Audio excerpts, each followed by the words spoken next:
And you can find a lot of answers at their website, whiteestate.org. Please write that one down. If you don't have any other, that one should be on your page.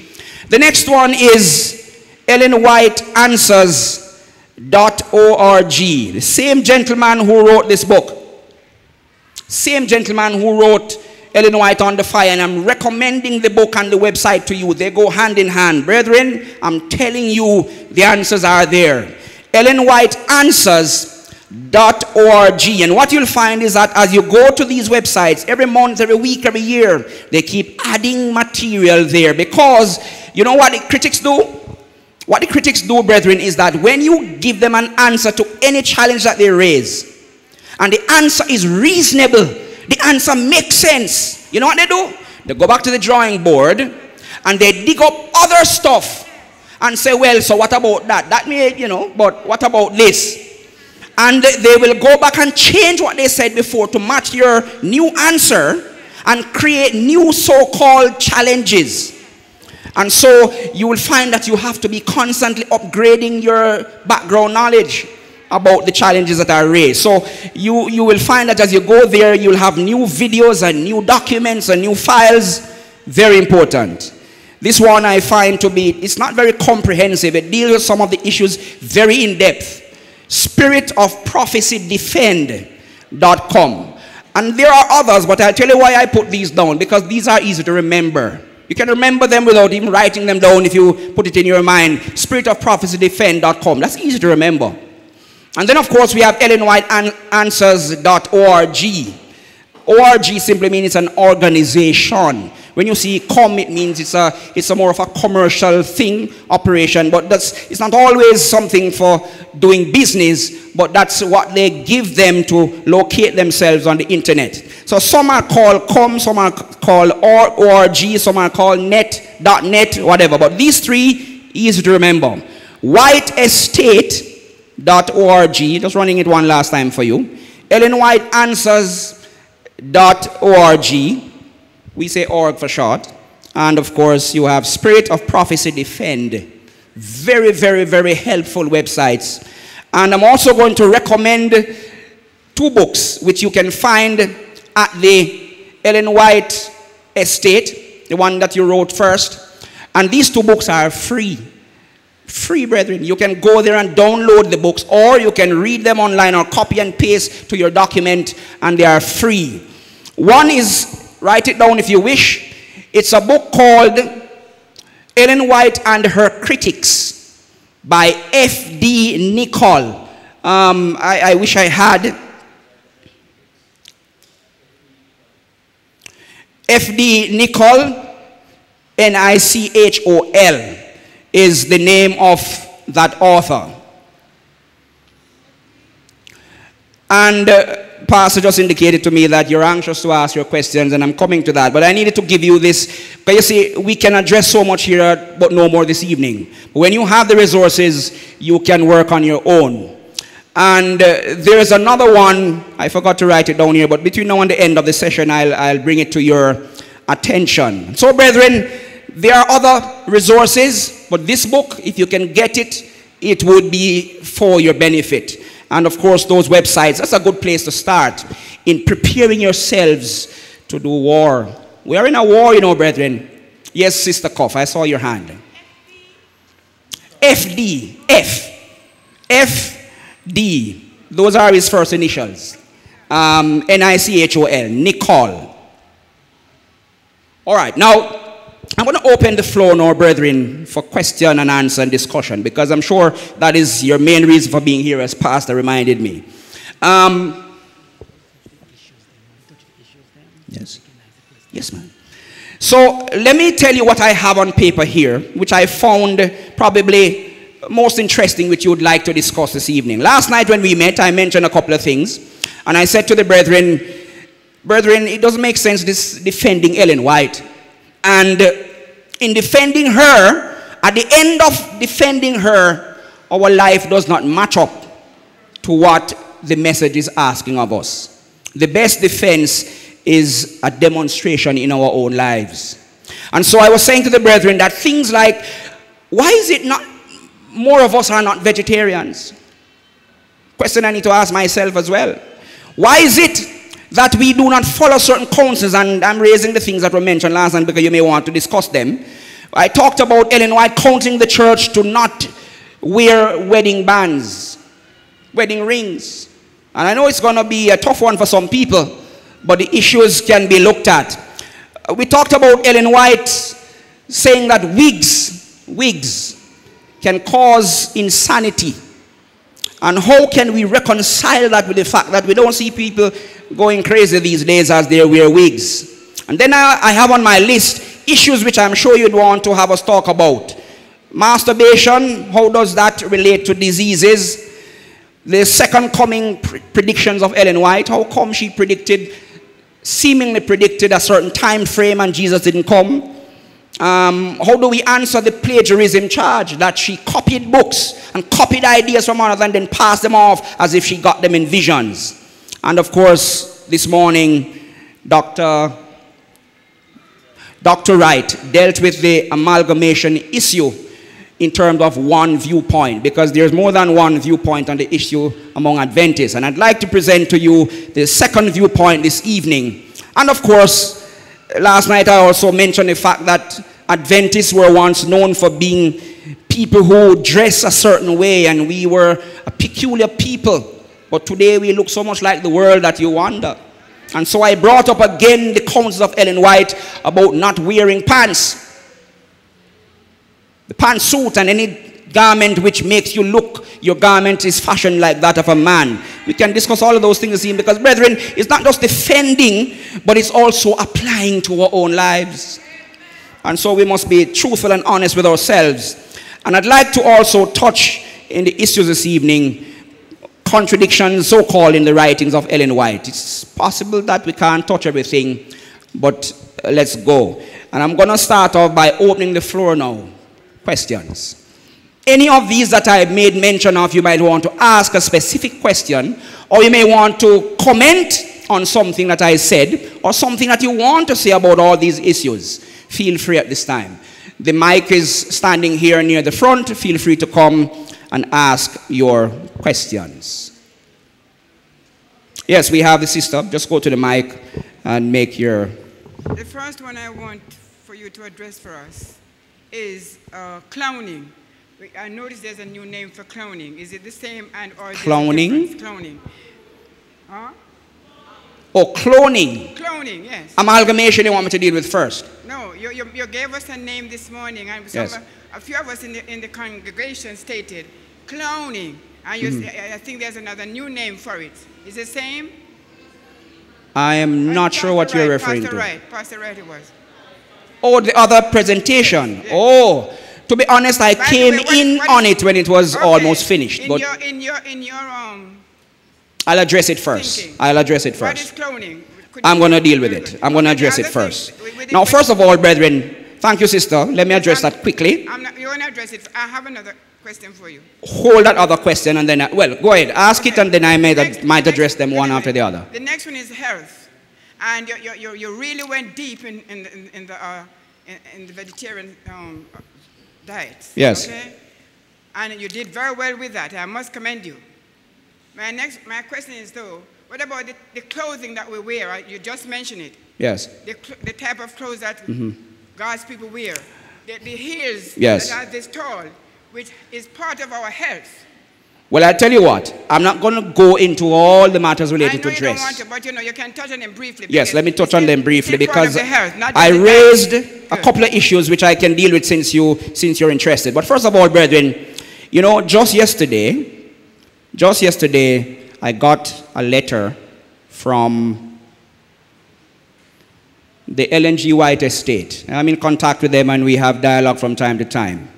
And brethren, I'm going to share with you a very crucial letter that I got from them, photocopied directly from, it's not a report, it's the photocopy of the actual letter. In those days, they used to type with the old, you know, the old typewriter will make up enough nice, huh? Good. That's the one we're talking about. So the letter was written by a typewriter and it is stored away in their archives. And it leads me now to address the matter of what did Ellen White mean, from my understanding, of there being amalgamation of man and beast. And I think a good way to start is to show you this letter that I just got, hot off the internet in terms of my email. It is dated, as you can see, January 18th, 1924, and it's responding to a letter that was written a couple weeks before that in the year 1923. And it's written to a brother called Pastor W.G. Neeland. And this brother had written, in quick summary, had written to the Ellen G. White estate, and at the time it was the son of E.G. White, William C. White, who was one of the directors of the estate on the board of trustees. And he was responsible for answering many of the questions that were asked, because you can understand, being so close to Ellen White, seeing her day in, day out, he would not necessarily have all the answers, but many of the answers. And he could give personal testimony of what he observed. And so he's a primary witness. Normally when you go to court and they want to establish the validity of any witness, it would be good if the person is a primary witness, not somebody who hearsay, but they saw and they were there. Here is what William C. White wrote, and it's very important, brethren, because it sets the stage for me to show you how Dr. Hill and all the critics have been misunderstanding Ellen White's writings about amalgamation of man and beast. Dear brother, in your letter of December 26, 1923, you refer to a statement found in Spirit of Prophecy, Volume 1, page 78, which reads, "Since the flood, there has been amalgamation of man and beast, as may be seen in the almost endless varieties of species of animals and in certain races of men." Of course, this was taken out of a passage, and it's not good to just read a sentence, look at the entire passage, but I'm coming to that. You say that in The Voice, that seemed to be a magazine at the time in America, this was quoted, followed by a comment of Elder Uriah Smith, stating that this referred to Hottentots and Digger Indians. Hottentots would be the Negroes, and Digger Indians would be some of the native people of America at the time. That's what Uriah Smith, one of our pioneers, said Ellen White meant. And so he said, then you ask the following questions. And what he did is to give the primary witness answer immediately following. I have the letter too that was written, but I'm going to give the response because it's quicker. First question, did your mother ever endorse this statement? That means amalgamation of man and beast produce people, Negroes, and so forth. His answer, she did not. This is the son of Ellen White who knows and is there. Second question, was she ever in her writings or otherwise applied, has she ever in her writings or otherwise applied this statement in the above mentioned book, that means Spirit of Prophecy, to the African or Negro race? Answer, neither in her published books or her manuscripts has she applied this statement to the African or Negro race. Tells us right away that Uriah Smith, pioneer, rubbed shoulder with Ellen White and was wrong. Pioneers were not always right. And so, you know, we tend to run with the first impression, but sometimes you need to stop and check. Third question, do you know if any of our prominent ministers have taught such doctrine publicly? Meaning, you know, amalgamation of man and beast, bestiality and races resulting, as Uriah Smith, one of our pioneers, thought Ellen White meant.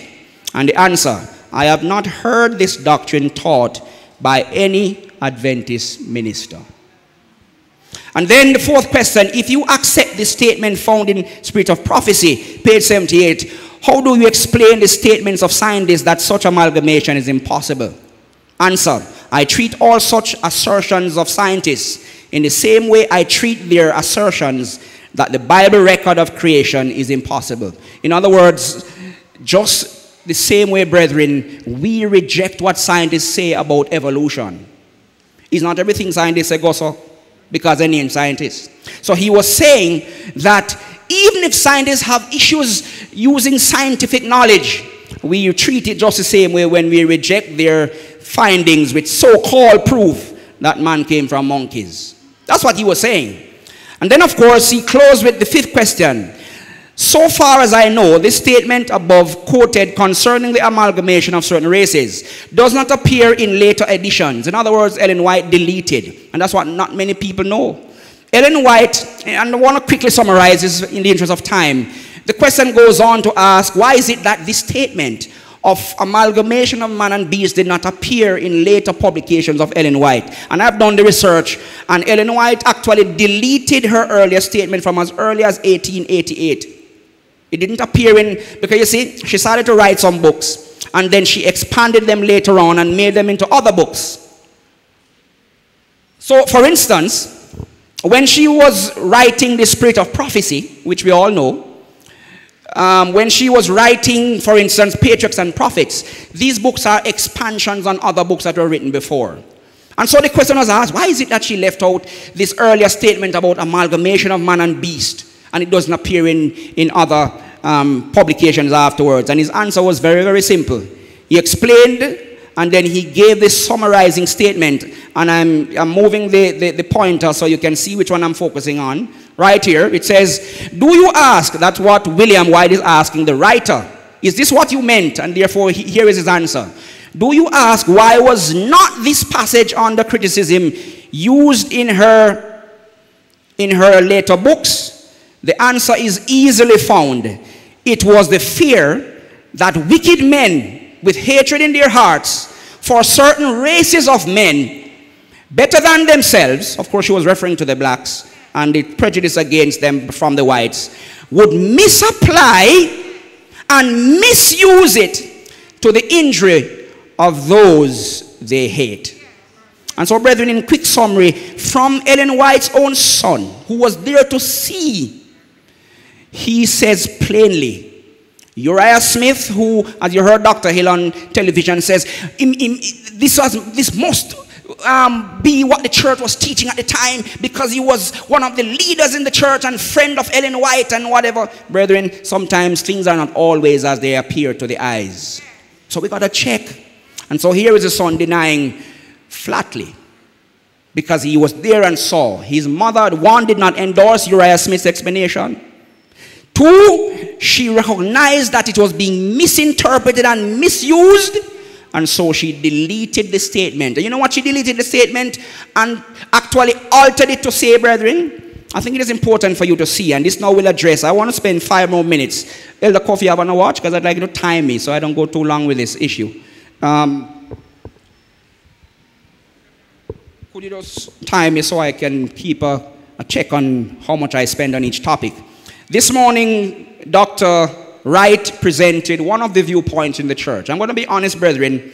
The issue of the amalgamation of man and beast is one of those troublesome passages from Ellen White. It was challenging to understand when it was first written, and up to this day, even after it was withdrawn by Ellen White and altered. Many people didn't know that it was withdrawn and altered, so they go back to the old books and think it is still applying. No, it's not. Ellen White recognized the problem, saw where it was ambiguous, having more than one possible meaning based on how you look at it, and realized that it can create problems, and so she changed it, deleted it, and did not return that statement to any of her older books after the 1800s, 1880s downwards. And so Ellen White actually, and so I need to show you now what Ellen White actually considered to be the real interpretation of amalgamation of man and beast. It is something which is challenging to explain, but I'll tell you this much quickly. Dr. Wright's presentation this morning about cloning and about human DNA being matched with animal DNA and combined to create strange looking creatures and so forth is one of the interpretations that exist in the church at this time rather. But I have to be fair, brethren. After doing my own thorough assessment, painstaking research, I have discovered that Ellen White made it plain that she really did mean to say that the line of Seth and the line of Cain, amalgamating the godly and the ungodly, when they unite together, they create the biggest problems in terms of sin spreading everywhere. Because you see, God's people are meant to keep in check. brethren, the evil of this world. So if the people of God start to unite with the world, you can understand what will happen. And so it was one of those things that led to the flood, because sin spread like wildfire.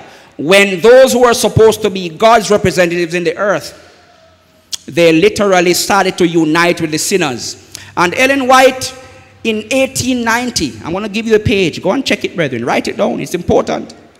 In 1890, Ellen White rewrote her amalgamation statement.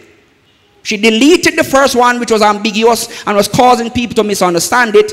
And she changed it in the book Patriarchs and Prophets, page 81.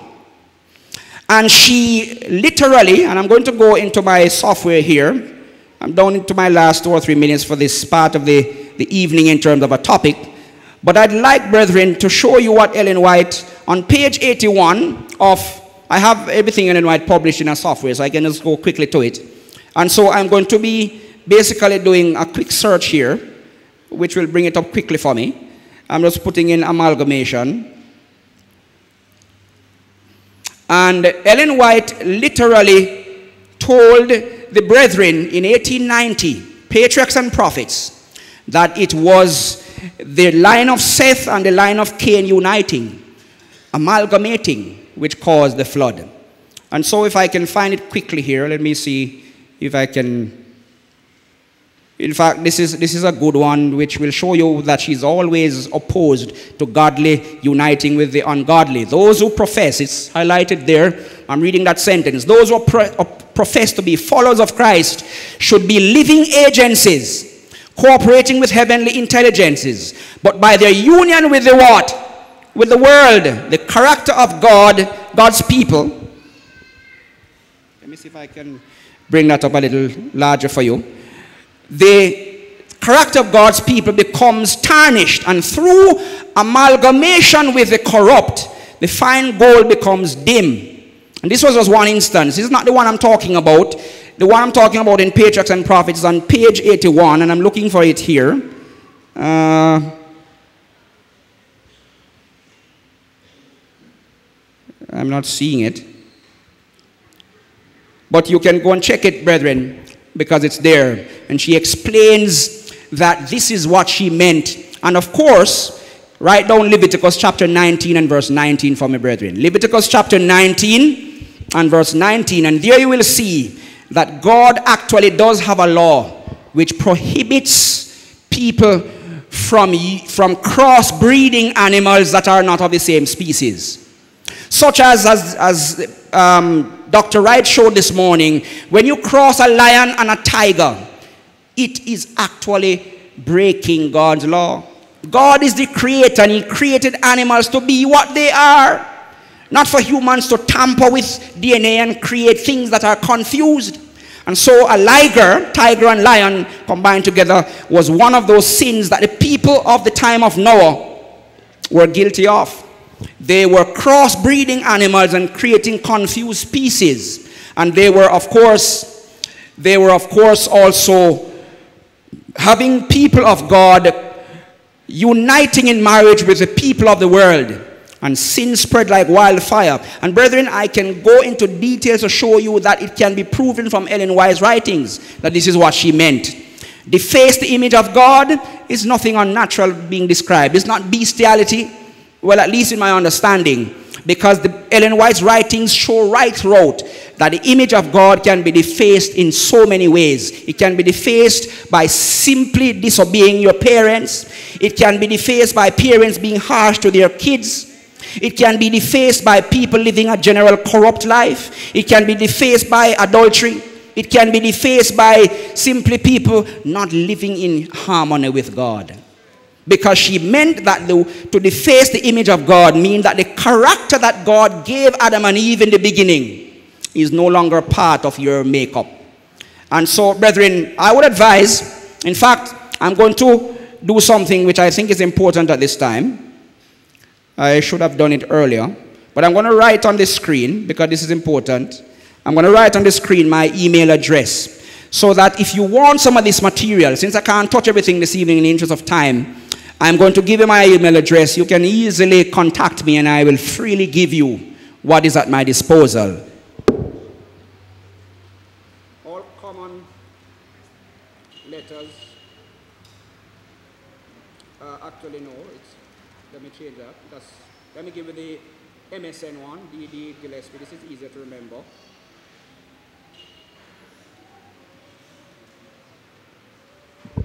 I hope you can see clearly. Yes.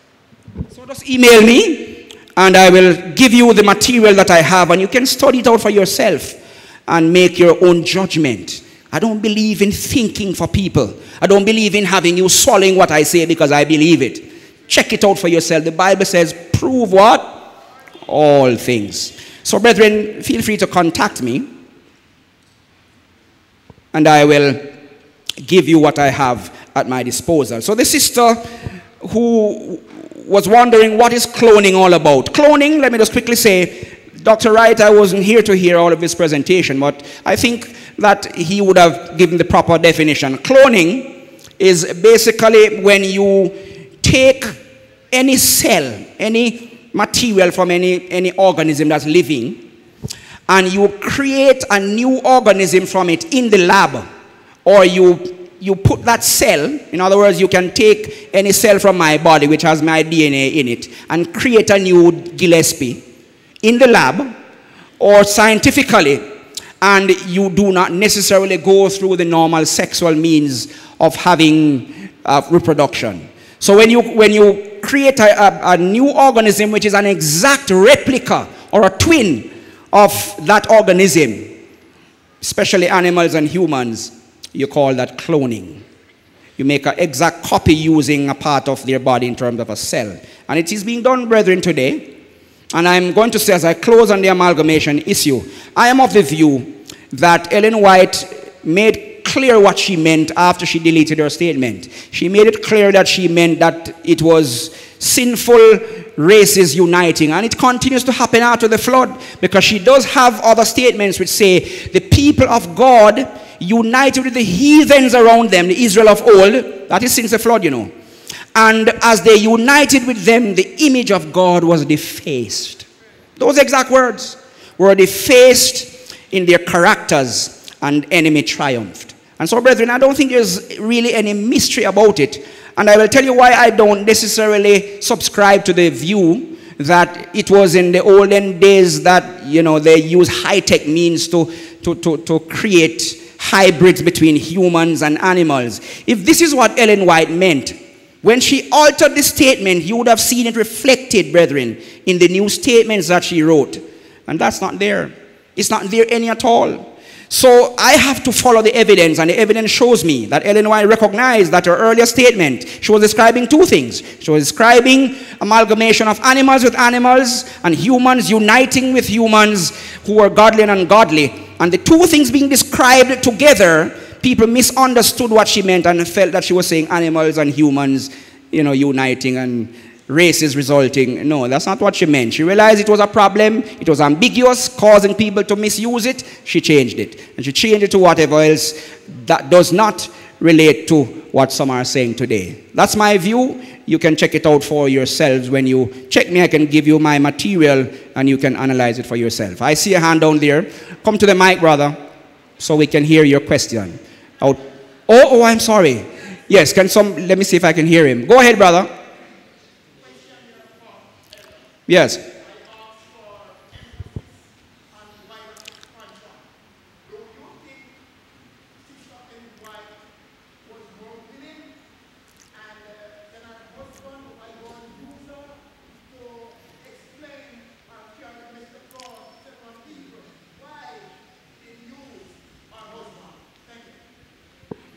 Good question, and I'll answer it very quickly to say this. God is no respecter of persons. And whether you're male or female in Christ, we're all one. And gone are the days when culture, you know, in the days of Israel, as Pastor said earlier, women were not very well respected in the culture. It was part of the culture, you know. It was not God's intent. But God worked with the culture until he could change it to what he wanted, Elder Cuff. And so what we find is that in the olden days, women were less utilized and women were less upfront, and when Jesus came, he wanted to change all of that. And so you will notice that Jesus showed the example of having women in his ministry, women rubbing shoulders with him. And of course, in the early church, women were right there with the men, being preachers and being, of course, people who had the prophetic ministry.